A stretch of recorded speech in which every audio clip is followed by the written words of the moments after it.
Well, thank you all for joining us. We're here to basically talk about the future of television, the future of entertainment, what it's going to look like, what the platforms are. I'm Steve Clemons. I'm editor-at-large of The Atlantic, and it's a great pleasure to be with all of you this morning. I've just been at another forum this morning in this same track where we had someone from ABC News, someone from Reddit, the editor-in-chief of Thomson Reuters, and one other, it was 15 minutes ago, but it was there. But basically talking about how media and news are going to be increasingly driven by the people in these seats. That those that are in the broadcast business have to figure out how you're going to navigate both platforms, content, driving your own content, engaging in social media, and if the folks that I have on stage don't become part of that they are likely to suffer the fate of dinosaurs, I've been told. We were just talking to them. And on our panel today, we have three very important media players in the American media and even beyond the U.S. We have César Conde, the president of Univision, John Skipper, who's president of ESPN, and Paula Kerger, who's president of PBS. And PBS is such a huge network. I have just become a Downton Abbey fanatic. I used to call it Downtown Abbey. Yeah. I was at a dinner with Alan Greenspan and some others, and they were all talking about the episodes, and I'd never felt so culturally illiterate in my life. And went around for about a week saying, I need to watch Downtown Abbey. And then finally, spotted as a neophyte by just that fact. Yes, and we're there. But I guess what I would like to, sort of open with the three of you is to ask you. Each of you are basically reaching very, very different audiences. I occasionally turn on ESPN, but I'm a sumo fanatic, and you don't have much sumo on ESPN. Probably have to look elsewhere for that. Yeah. But we can't really fit it on I the would screen love to kind of get beyond the question of content, which we can get into. How are you looking at the question that years ago you had big networks? And they, I grew up on Air Force bases. We had one network, but broadly in the United States, you essentially had three. You had the Ed Sullivan Show, the Lawrence Welk Show, you had Monday Night Football, and America largely had a pretty homogenized cultural experience watching, what came through those pipes. And now we've had an incredible diversity of pipes. We've had PBS for a long time, but all three of you have just changed the game, and both in content. But how do you look at the pipes? I mean, I'd like to find an understanding, when we look at iPhone and I watch people, basically downloading, or they're on their plane and their tablets. Is this a concern for you, or are we just basically obsessing ourselves with about stuff that doesn't matter? I want to start with César. Okay, great. Well, thank you. Good morning. Look, we are, I think, in a fascinating time in the media industry. I think everyone would agree this is probably the fastest pace of change we have seen, certainly in the last decade, if not the last few years. I would tell you, in our particular case at Univision, we have an interesting dynamic. On the one hand, our main network is a traditional broadcast network, and most networks are having a little bit of loss in audience right now, the traditional broadcast networks. We, on the other hand, in Spanish language, are still actually growing. So that's a good problem. But you're growing because of demographic change, not because you're any better than ABC. We're growing because we have a demographic that is exploding, and there's few places where they can find content that they connect with directly on a culturally relevant manner. Now, in the same breath, I would tell you, we are a demographic, we are a community, Hispanics here in the US, that skew extraordinarily young. And so to give you a little bit of context, over 75% of Hispanics are under the age of 40 versus the rest of the population, which is about 55%, are under the age of 40. And so what that means is this is a demographic that way over indexes on the consumption of digital and social media, consumes and buys handheld devices at a higher rate. And so for us, this transition to digital is something that we have to be very, very on top of, and we have to make that transition right away because our consumer, our viewer, is making that transition faster than the rest of the population. And what is it, put that in human language, what does that mean when you basically have people with handhelds, tablets? How are you reaching with them? How are you interacting with an audience other than just being a one-way broadcaster? Sure. Look, I think one of the biggest changes that we've seen in the media industry has probably been where the power lies. And in the old days, the power lied with the content creators. You would program at a certain time of the day or the night, and the consumers had to watch it there if they wanted to watch your program. Increasingly, we're going to a place where the power's in the hands of the viewer, and they want to be able to choose where they see it, how they see it, and on what device they see it. And so that's our approach right now, is we want to be everywhere in any place and on any device that our consumers want to consume. And that has a number of implications, which we'll talk a little bit about today on the panel. But it touches on everything from how do we train our existing workforce to change the DNA in their mind so that we can produce thinking of a multi-platform world, to how we deal with our partners and our advertisers, because that has implications there as well. John, how do you guys do it at ESPN? Well, look, first of all, we try not to say the word television that much. It's just video, and what there has been in the last few years. Should we just drop that word? I mean, we had that big I'm debate not sure in I Aspen. get to like this is mandate like that, the future of TV, but TV is that, or TV used to be a big well, box that. Well, certainly, yeah. Within my generation, you say television, it implies the great CBS, ABC, NBC troika, when everybody sat around and watched All in the Family together and everybody talked about it on Monday. That's clearly gone. And we don't spend a lot of time thinking about television. What we think about is video. And there's this enormous proliferation of video from many, many more content producers than there used to be. And that's a good thing. People have more and more and more choices.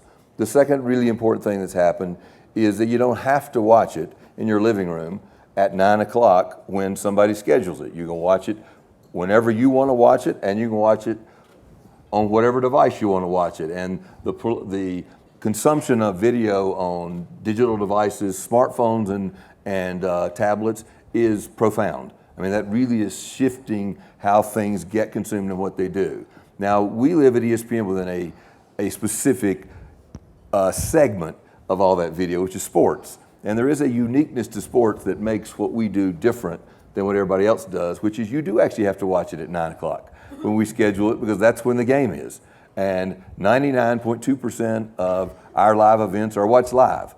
So what's much more important for us is that you have the ability to watch it wherever you are on whatever device. So tablets and smartphones are actually enormously helpful for us. In the 2010 World Cup, where most of the games, in the World Cup in South Africa, where most of the games were played at 7 in the morning, 9:30 in the morning, 1 out of every 3 people who watched a game watched on a device other than that screen in their home. They watched on the computer in their office, they watched on a smartphone, and so when you have this discussion about, wow, this thing is coming, it's already here. That was 1 out of 3. How many channels do you run on now? We have 8 channels. 8 channels. Mm-hmm. And do you run any of your coverage not over those sort of networks, but over the internet only? No. We have lots of things on the internet, but we have another philosophy that's very important to us, which is we have a number of channels: ESPN, ESPN2, News, You, Deportes. I'll get to that. I have somebody who works for me in the furnace to make sure. He said, you got to remember this. I'm getting it right. Or you're going to be in those, trouble. Those are our 24/7 linear networks, and what they are is distributed everywhere. Right. And on the other hand, what you do have to do, now we're in like 19 different issues, is you have to have a pay television subscription. We can get to that in order to get those channels, and then you can watch them anywhere. And you can go back and watch things that already happened? If you DVR them, you can. Yeah, you can't. It just doesn't happen with sports. There's very little reason to do it. Now, Marie Donahue, who I work with here, held up 3 fingers. ESPN3 is actually a internet channel, which means that it's not a 24/7 linear well, that was my channel. question. Yeah, was there something that didn't run over TV that would run? Because that's what C-SPAN. I mean, not Well, to get again, out of C-SPAN. it depends on what you call Right. it.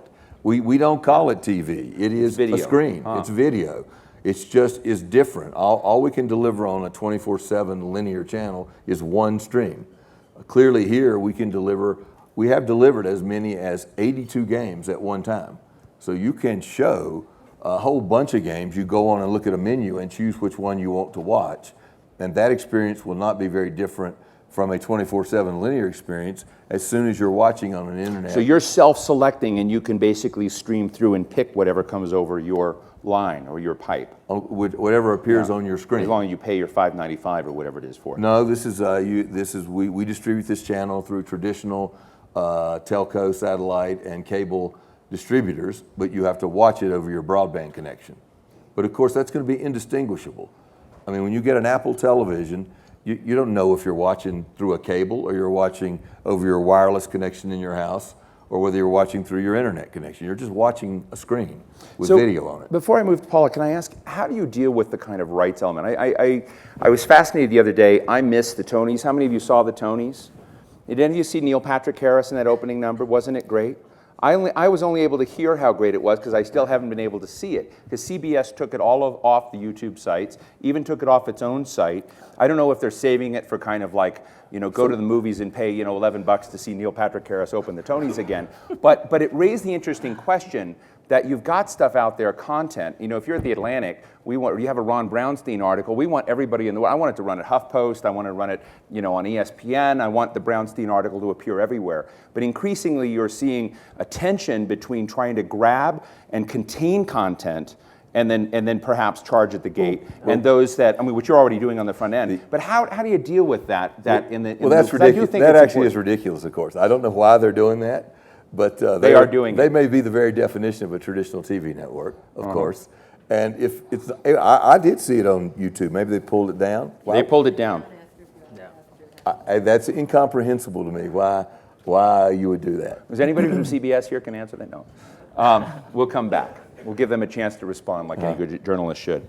Paula, at PBS, It may be rights issues. I'm sorry. Yeah, I didn't mean to interrupt. but in your own rights issues, and both of yours, are you at Univision? Are you someone that promotes the kind of lateral grabbing of your content so that people can use it, slice it up, move it across platforms, or do you try to kind of contain, enclose your market, so to speak? No, the short answer is we believe we want our content to live in as many places as possible, obviously within the parameters of what we call windowing. Make sure that it's living in the right places. It's got a little Univision brand on it. During the amount of time and in the way that we would like it to live. I'll make a small comment on something like YouTube. For us, we look at that as a potential threat, but a potential opportunity. Threat in the sense of, there's a tremendous amount of content that's growing there and can be attractive. At the same time, we as content creators also can be very smart and use that as a promotional tool. So if you had an interview and you interviewed President Obama and everyone needed to see that interview because it really looked, or on the immigration debate, for instance, are you going to let that run, or are you going to force everybody through a portal? Well, I think one way of thinking about it is maybe you show the 5-minute clip on YouTube or something like that as a promotional vehicle, and then if you want to watch the full 20-minute or 30-minute, you can come to a Univision UV Dales, which is our TV Everywhere play, to watch the full piece. So there's different ways of cutting it. Now, Paula, you are one of the kind of keepers of the flame of public interest journalism.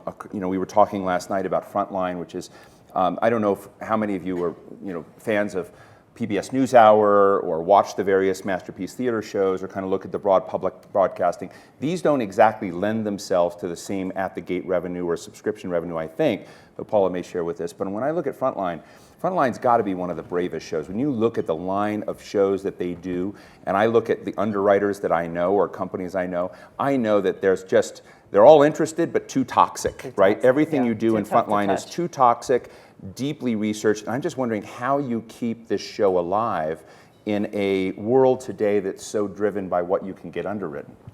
Well, for us, as we look at the investments that we make in content, there are projects that we do that clearly have the good potential for corporate underwriting or foundation sponsorship. Frontline is a series that has received some foundation support and some individual philanthropy, but we largely fund it. So when we say thank you to viewers like you, that is in part where some of your resources are going into series like Frontline. Part of the success of Frontline is an extraordinary team that drills down and is relentless in the covering. Part of their success now, I think, is, and it's coincidence that we're all on the panel together, because what Frontline has done very successfully, in addition to being very aggressive in looking at digital platforms as a way of putting content everywhere, is partnerships. And we've actually partnered with both of your organizations. Just this week, we did a very important documentary called Rape in the Fields, which is about the challenges of immigrant women who are assaulted and cannot report because of fear of deportation. That program ran this week on Frontline. It airs, I think, tomorrow night on Univision in Spanish. Later this fall, we are doing an extraordinary 2-part series in conjunction with your amazing documentary unit at ESPN on the issues around concussion and in the NFL. And the team at ESPN has done really extraordinary research over a number of years on this issue, and we're really proud to partner with them in taking some of their journalism and working together to create something that hopefully will have great reach. So I think that as we think about our plans for the future, we think about a number of things. One is we are absolutely committed to putting our content everywhere in as many places as possible. We're also thinking very carefully about the content that we're creating, looking for market gaps, which seems ironic in an environment where you've got hundreds of media options, that there are still big gaping holes. And I would argue that investigative journalism is at the top of that list. But really looking at those areas where we can add something significant. Where I think we have done the best job in really thinking about the future and thinking about a fully realized world of multi-platform is in the kids space. Over the course of the last, 7 years, we've completely reworked our kids schedule. We always had really strong fine children's programming, but for a long time we were alone in the space. You know, Sesame Street really defined using television as an educational tool, but you know, slowly as some commercial organizations realized that this was an opportunity to create kids content, that there was actually a market here. We weren't alone, and you know, from my perspective, for us to do our work, we need to make sure that we're not duplicating what everyone else is doing. So we took a very hard look at our kids' schedule. We realized that what was missing is curriculum-based content to help kids prepare for school. Most people don't realize that our kids' programming is built for kids who may live in homes without books or computers, but certainly have televisions. And we figure if we can reach those kids and give them basic skills to help them be successful in school, we can reach all kids. And so what we started was not only look at the content. So you're developing a little bit of your own core curriculum for children. We actually are taking core curriculum that's been developed by early childhood experts and then incorporating that into the programming. So the programming isn't just fun and safe, but it also is truly educational. Is it one way, or are you finding in the platforms you have? I'm going there. So what we decided as we were building this work out, as we were seeing the beginning potential of multi-platform, and actually, we started very early with smartphones because we realized that for many families, the smartphone would be their computer. That we started to experiment with using those platforms as a way to really extend educational content and create interactive work. We do not talk to a children's producer now about a new show unless they come to us with a fully realized multi-platform project. And we have been, I think, enormously successful, not only in creating great, important content that helps kids succeed, but for 17 months running, we have been the #1 destination for kids online, and we have 5 of the top 10 children's shows on television. So the two pieces, which is where I'm going with this long ramble, the two pieces actually, I think, support each other. I think kids are watching television and they're playing games and they're not doing one at the expense of the other. I think the two sort of dovetail really nicely together. And where the kids are spending more and more time is actually not sitting at their laptops or their parents' laptops.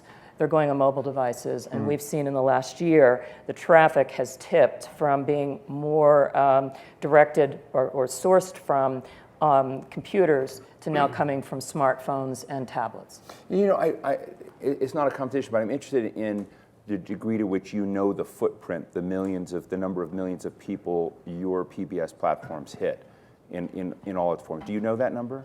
The number of 30 million uniques 30 million. a month. And ESPN?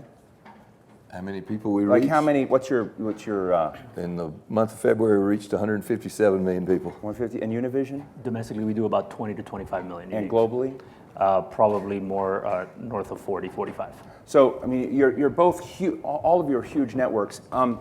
And as you see these content questions, which all of you gone to, and I did not know that ESPN had a documentary division, but I have been on ESPN where I've saw really high quality news coverage as opposed to sports. So it's become, you're basically taking your people and holding these sporting events up here, but also spoon feeding them some sort of smart journalistic commentary as well.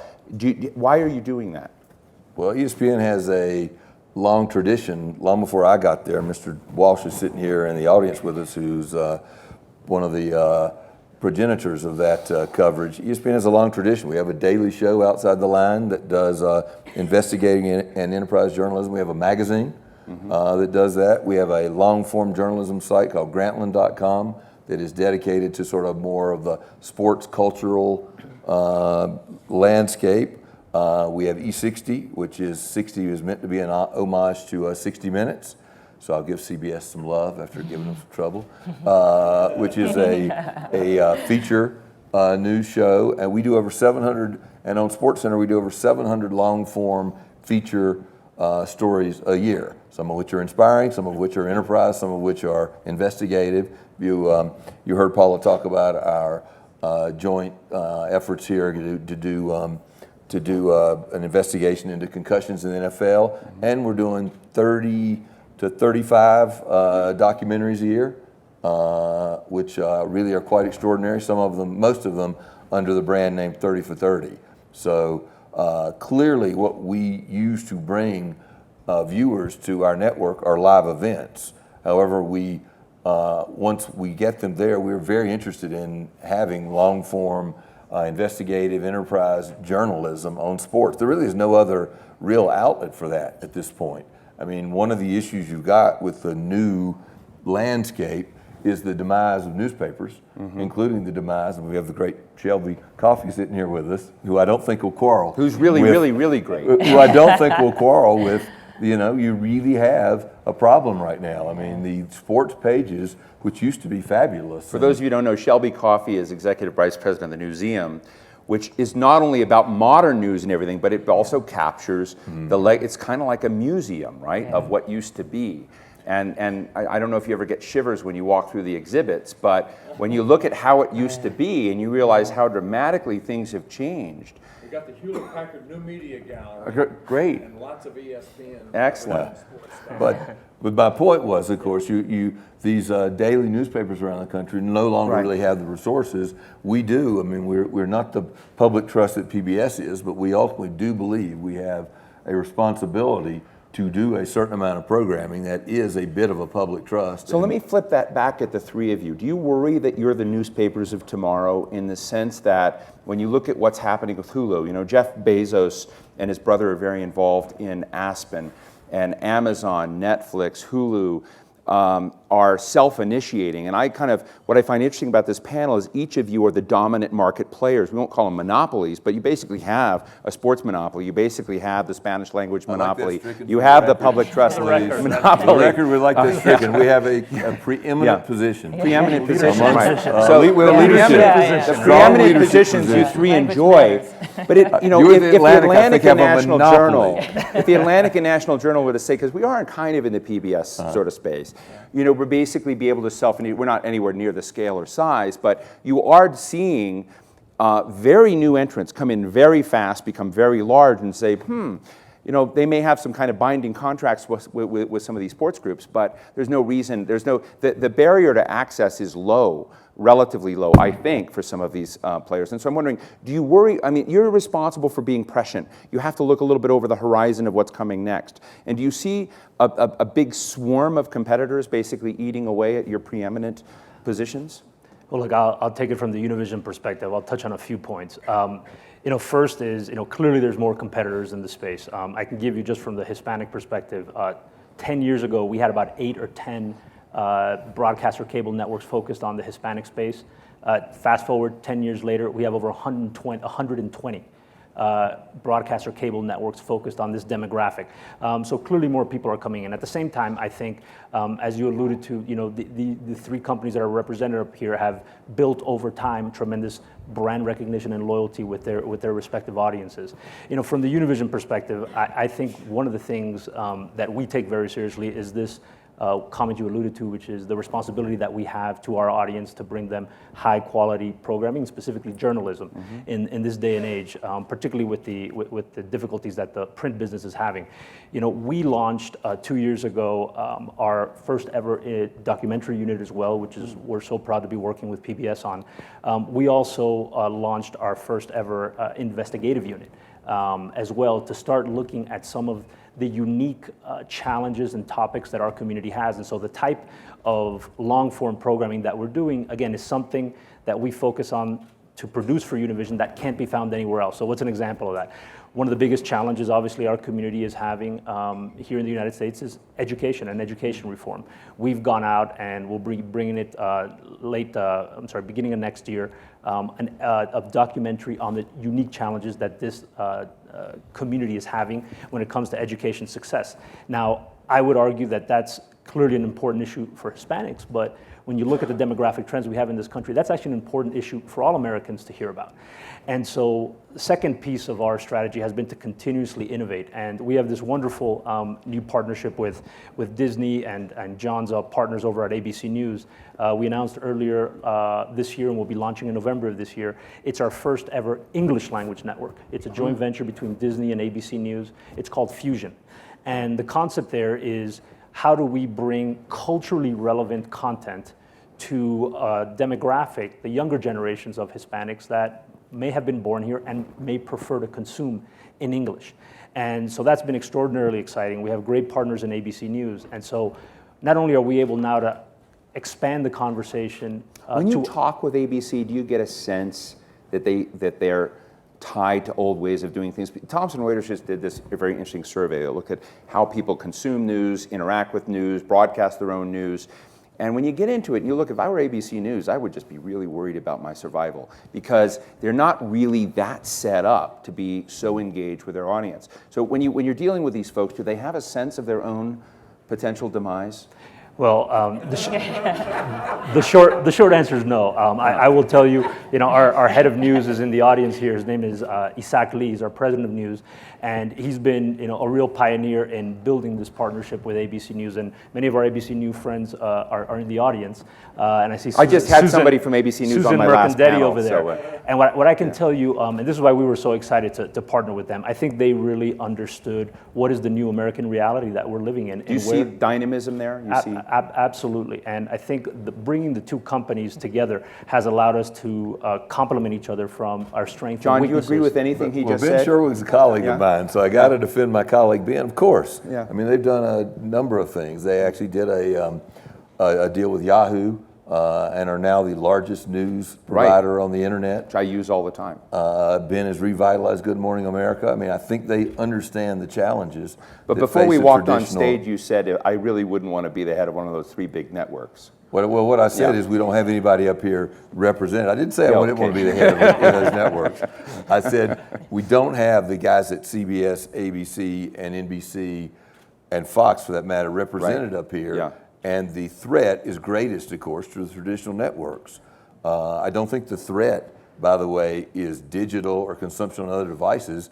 These guys are adapting to that. They're figuring that out. The threat is to the traditional business model. I see. I mean, the threat is to the, you used to reach such a large proportion of the U.S. population. You could charge a lot for advertising. The issue here is one revenue stream. They're trying to solve that with retransmission consent. So yeah, they're aware. These are smart people, and we're making progress. Fusion. I'll give you one great example of Fusion, which I think is really interesting. Is this is a network that from its inception, it was always thought to be launched at the same time, both from a digital perspective as well as from a linear perspective. So the way that Univision News and ABC News are thinking of this product, they are first starting with how is this millennial target, because that's who we're going after. How do they consume news? And they consume news, they define news in a very different way. No longer are they going to television to find out what's going on in the world. They're receiving that already on Twitter or through their social media networks. They know that there was a bombing in Boston. They know that happened this morning. Why are they going to television? Why are they going to watch video? And thinking of building a product, starting with digital mentality in mind, I think is going to be the innovation secret sauce that we're doing at Fusion, and we're very proud of where we're at so far. Paula, this PBS, I mean, you were describing what was going on with the children's programming and the interactive platforms and content there. But as you look at I love PBS, and I think like many people probably, the Aspen, you look at it as something to really be treasured, saved, but you're also going to have to compete, make your way. I mean, are you finding you're able to get the resources you need to compete with, say, these guys and what they're able to do with digital innovation and platforms? Are you able to do the same kinds of things with PBS NewsHour, for instance? Well, look, one of the truisms of PBS is that we've never been well funded, and we've always really worked hard to cobble together the funding. We get 15% of our funding for the federal government, which we are constantly fighting to preserve, because that money actually goes to our stations. It doesn't actually come to us. And for some of the stations in the country where that number is an aggregate number. So there are some stations that half of their revenue comes from the federal government, like in rural parts of the country, where one would argue public broadcasting plays a very important role. And so we combine that obviously with corporate support, foundation support, and largest support is individual philanthropy. Because our funding comes from multiple sources, in some respects, and it's interesting, as there have been lots of discussions about the future of journalism, and a lot of discussions come back to building something which is actually the public broadcasting model. But I think that the reality is that resources are hard to come by, and so we are constantly looking at ways to be more efficient in the way that we're producing. In the digital space, the cost structure is different. So the revenue side is complicated, which obviously we, like everyone else, are trying to figure out. But because we're not advertiser driven, I think it has given us the opportunity to be a bit more experimental and to take more risk in that space. And so we have carved out some resources to not only think about projects that we have created for broadcast and what they might look like in an online environment, and looking at distribution through tablets and so forth. Ironically, some of the companies that you just talked about, Netflix and Hulu and Amazon, have been actually places we've distributed content which have given us some resources to help us as we build other places. But what we've tried to do also is to look at sort of up-and-coming filmmakers that are coming out of YouTube and other places, and really trying to leverage that in the digital space. So we've looked at it as a place for great experimentation. It's been an opportunity So you're for us. crowdsourcing your talent and content. And it's also been a way for us to bring in, new people and new voices, which at the end of the day, it's all about the content. And if you really Do you have can like tell old stories PBS well, hands who've been there for 30 years say you can't believe you're doing that? Well, it's a process, and I mean, I just wonder if there's some sort of crusty curmudgeon Yeah, saying well, change is hard even under the best of circumstances. And, obviously there are people that think that we can go back to 20 years ago, and, that's not going to happen. So I think more and more people recognize that we've got to be willing to try some new and different things. And actually, on the technology side, we've always been innovators. We created closed captioning. It was done out of WGBH. We've created, we were the first to really use satellite interconnection. We were early on with high definition and multicast. So we've always really we've got really wonderfully talented engineers that are always trying to figure out, what do you do with the technology? So listen, I want to bring the audience in here, and I want to give the first question to someone from ABC. And I want to say, for the record, I love ABC, but my job is to provoke. And I did have Rena Ninan from ABC News on our last panel, but I just wanted to kind of create a little fun tension. Anybody from ABC want to raise a hand and ask a question? No one here. Okay. Anyone else? Right over here, this gentleman, the red shirt, if we can run a mic back to him.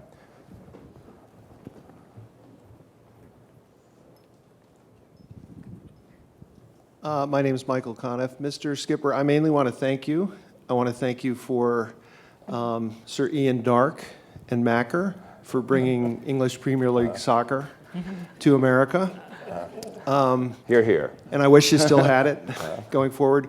Also want to thank you for 30 by 30, the documentary series, which is amazing. And mainly want to thank you for Bill Simmons and Grantland. And my question is, do you have any, Bill Simmons is really, to me, the emergence of the fan as celebrity. Do you have any other plans to, moving forward, to leverage this strange concept of the fan? Great comment, great question.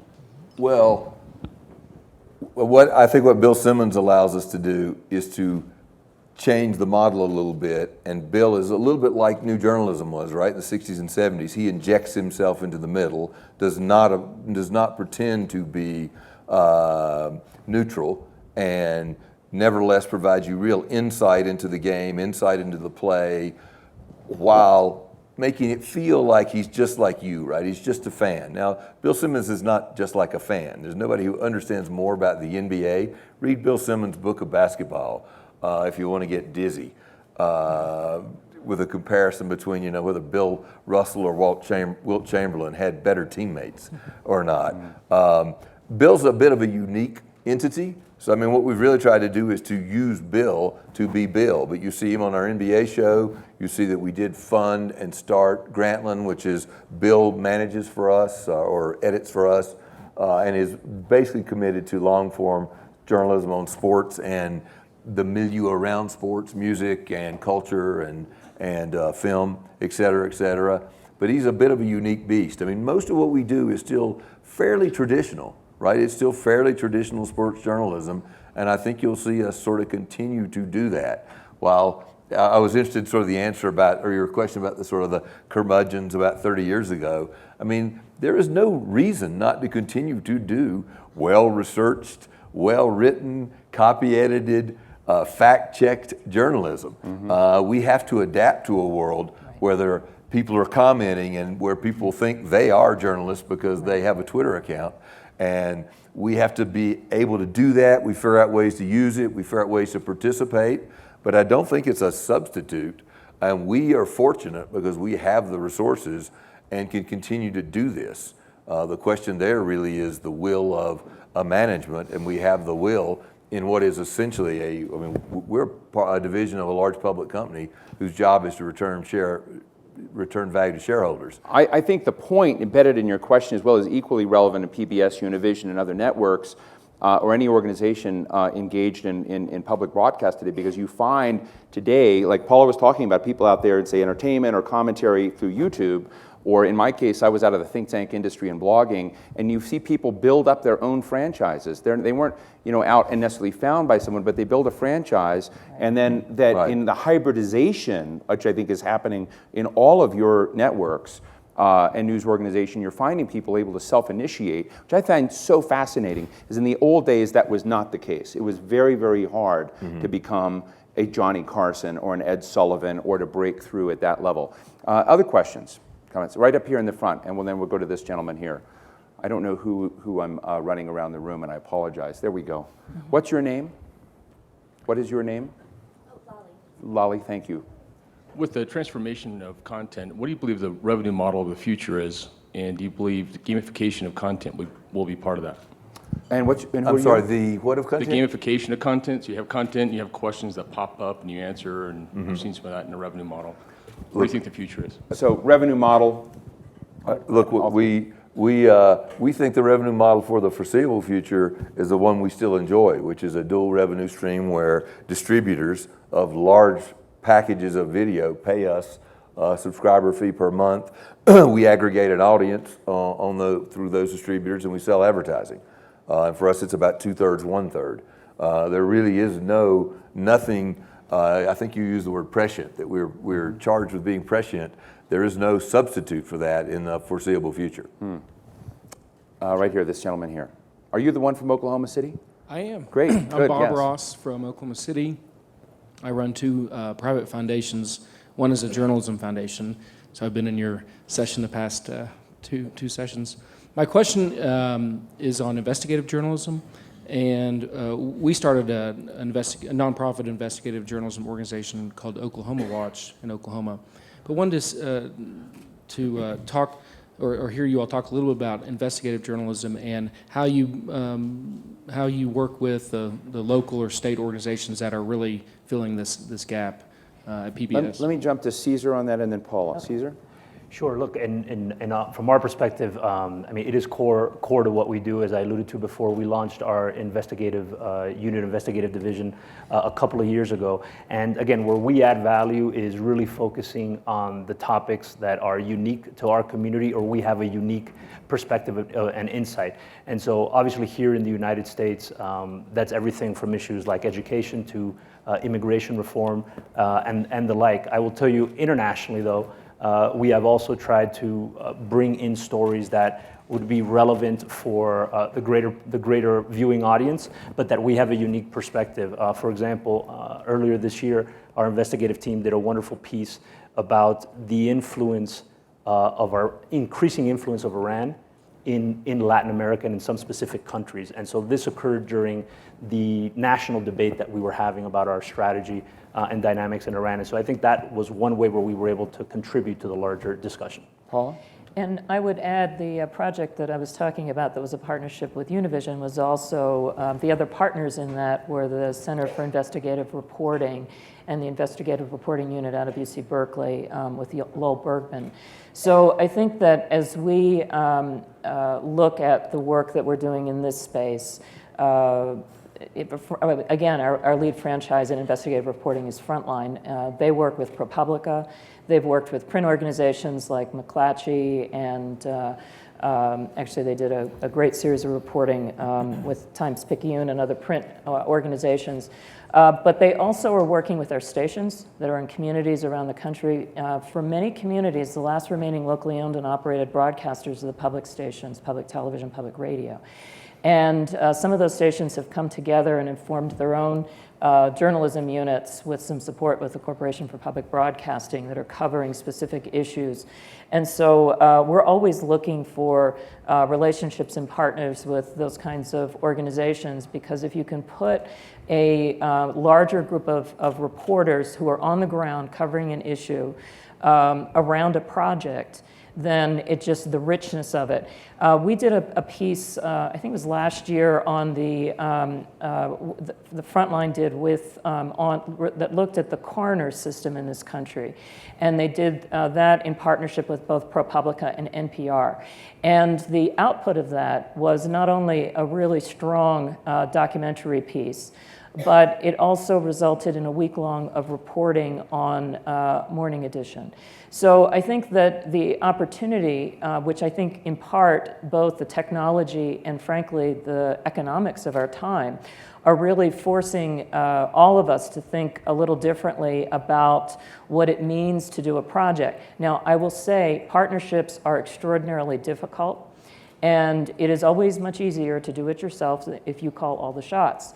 But I think that what has made the work coming out of Frontline so significant is that they have looked at how to build those kind of relationships and partnerships, recognizing that everyone is going to give a little bit up in order to come together, but to share in the output has, I think, resulted in really strong award-winning journalism. All three of you are involved in cutting-edge journalism. John, as I think about ESPN, the sort of doping and steroid scandals, you've got, in the case that you're covering, kind of the broad case, that in all of these areas it raises a, and I keep referring to my friend Ron Brownstein here, but a kind of Ron Brownstein-style question is, have you noticed whether the price you pay for high-quality coverage of the government has changed at all? That we're now, in the Washington arena, looking at the fact that colleagues' phone records at AP or Fox or others are being subpoenaed and looked at, and it's raised this interesting question about the tension between the sort of investigative journalism. This gentleman's question was, I think, earnest, saying, how do you deal with these state and government agencies? My view is government pretends to be transparent and almost never really is. And in that, are you finding that the relationship between what you're reporting about, particularly these kind of taboo and cutting-edge subjects where government is involved, whether the relationship's changed at all? Look, ours is very seldom involved with the government. Our most interesting issue around investigative journalism has to do with the fact that our investigative journalism is almost exclusively targeted at large sports entities with whom we are also in business. So managing that conflict and trying to keep separate that we are doing stories on concussions while we are broadcasting NFL football games and giving injury reports. Do you ever get calls from those those league heads and say you're never going to work in this town again? Yeah, it's close to a daily phenomenon. But I never get the last part of this. Right. But we get the calls. And we sometimes have people within those organizations who sometimes have a hard time understanding how can you be partners and doing this. Our point of view, of course, this is ultimately good for the ecosystem of sports. You need people to be holding people, making sure people are doing the right thing. And most of the people who run the major leagues are looking to have the same thing. So we never get any threats. we get the calls, they want us to be fair, they want to make sure we hear their point of view, which we do, but we manage that conflict, we think, very well. César, how do you wrestle with government? Yeah, no, I think the same way, as John alluded to, there's always a natural tension. I mean, we as journalists have to do our job. I think in our particular case, I'll give you an anecdote or an example.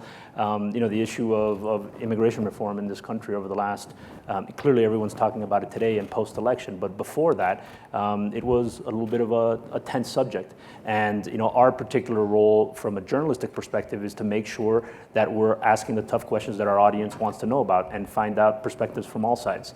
And so, sometimes you get a little bit of the feedback of, hey, you all are obsessed on this topic and therefore you're trying to sort of move the needle one way or the other. We're not. What we're trying to do is make sure that we hold our elected officials accountable on the specific positions that they may have on a topic that matters uniquely to our community. But that's just, I think, a little bit of the natural tension you'll always have. I want to answer it a slightly different way. I think that as I look at reporting and government, I'm more concerned about state and local reporting. Because I think that if you look at where there are now holes in our coverage, it's really, I think, most acute at the international level and with local. And, so you have a lot that can go wrong with no one watching. And that's where I think as we look at the work that we're doing moving forward, I think that both on the side of, specifically on the side of public radio, so I'll talk about my colleagues there, who've done a really extraordinary job at really trying to keep journalism robust at the local level. And we're encouraging our television stations, some of which actually are part of the same organizations locally, so it's a little easier there, to really work with our public radio partners to make sure that those stories are being covered. When you look at the fate of newspapers like The Plain Dealer, I mean, that should give all of us a little bit of pause. Who's going to step into that space? And I am really interested in the work that citizen journalists do. I think they play an important role, but it's complementary, but it does not replace good old-fashioned journalism with fact-checking and the kind of skills that are important for us to understand the issues of the day. Well, and maybe to hold one of the people big accountable. ideas, I don't want to take responsibility, but when I listen to Yo-Yo Ma and Davian Wetzel here talk about citizen artistry and citizen artists, maybe there's a role to inculcate citizen journalists with some of these habits of interaction with new media that we haven't thought through because we've delegated to all of you that responsibility. I Maybe mean, I that's... do think there's a role, and I know that there are some that don't see it, but I think you've got the power of people that are watching and observing, and I think if we could figure out how to best integrate that with some of the work we're doing, I think it'd be Steve, hugely powerful. When you say citizen journalist, what does that mean exactly? That means what I see is someone, I think it means different things to different people. We should ask the audience what they think. But I think this gentleman here who was in the last session has 700 and some odd followers on Twitter. He's engaged in early education. He wants to write about it and grow his voice on the internet, write responsibly about these issues. And I think he would represent for me a responsible person who wants to enter the field of commentary, interaction, become his own network. So am I largely right? So, but just to be provocative, are you a trained journalist? Right. So I mean, you're a citizen writer and a blogger, but I mean it's an interesting potential oxymoron that it cheapens the term journalist. The idea that anybody who decides to write right? In our last session, one of the questions from a Thomson Reuters guy was, what does journalism mean today? Right. And my response to that is it's in flux. Yeah. The real answer to it, and that's part of what's going on. What is media? What are the networks today? It's in flux. If Netflix, which used to distribute DVDs, is now distributing House of Cards, and I'm addicted to it, Kevin Spacey's really cool. And Robin Wright. But anyway, I think that the reason these are such interesting programs is things are in flux. I do want to go to this gentleman here. I hope you're a millennial. Right here, yes. Thank you. And this gentleman here, and then the blue sweater. That's right. And we'll try to hit everybody. This gentleman after, and we'll go back. Yes, sir. Okay, this is really cool. Just use your lungs. Okay. Hi, my name is Oscar Lee. I'm a Bezos scholar from New Jersey. And so my question is about content, like Ms. Kerger said before. And in my opinion, I feel like network television right now looks pretty transgressive in terms of NBC upfronts. I feel like they're going for more of CBS feel. And I feel like in terms of the last big hits on network television were pretty groundbreaking, weird, not traditional television, like Lost, like Desperate Housewives. And when I look for television that comes from news perspectives, like queer perspectives, I'm not going to watch The New Normal or Modern Families, Not So Modern Families. I'm going to watch The Out online, a web series. Mm-hmm. And so my question is, why is network television going transgressive in its programming? And why do we see so many cop shows? And we see so many television shows, but why isn't there this movement towards news perspectives on network television? Any thoughts? Well, with network television in prime time, you have real issues, right?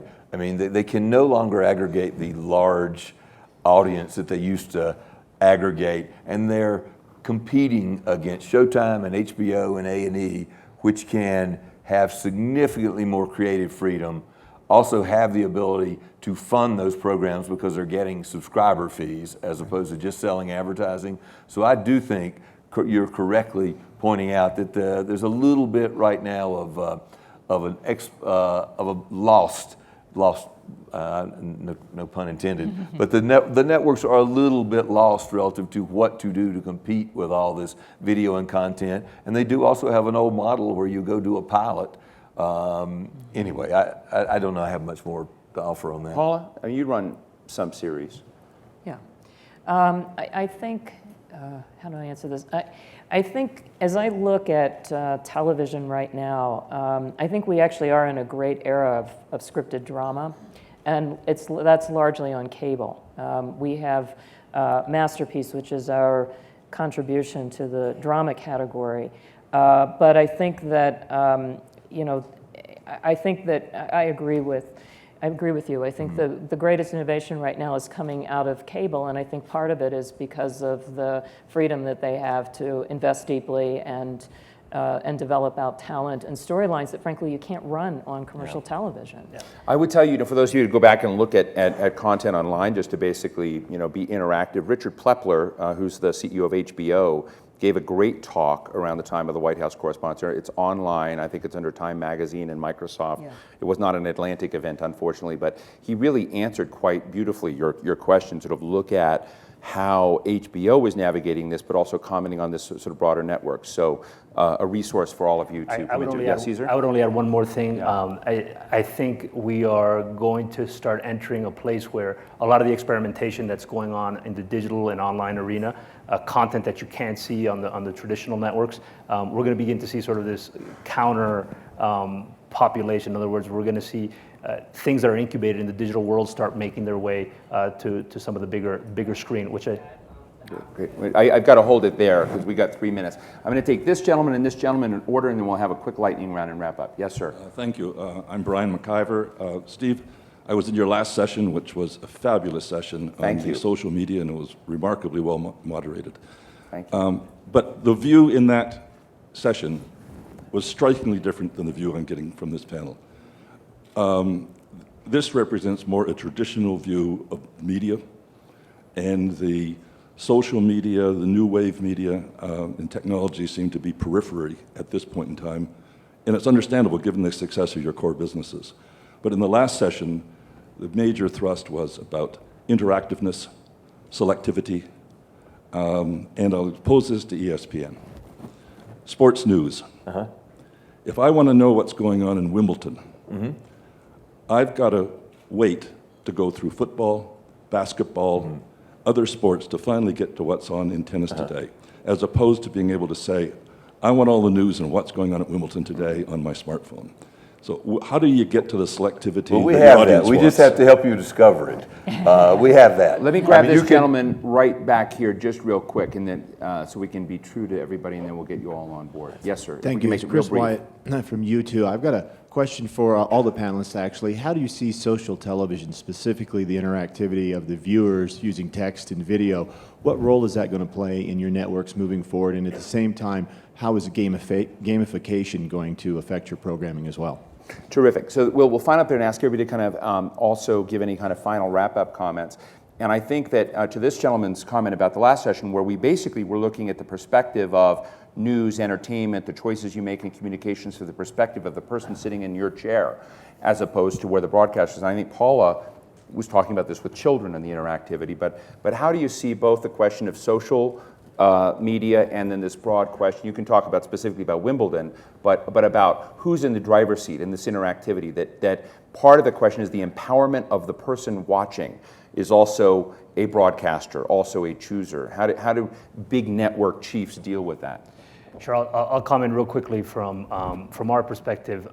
When we look at certain genres of programming, we believe that clearly social media, social interactivity is not only intricate to what we're doing, it's the future of how we're consuming, so our viewers are consuming. We're leaning into it because, to give you an example, we have a genre in Hispanic media called telenovelas. They're like soap operas, but they're our prime time. This is a force of nature. This is what drives big prime time ratings.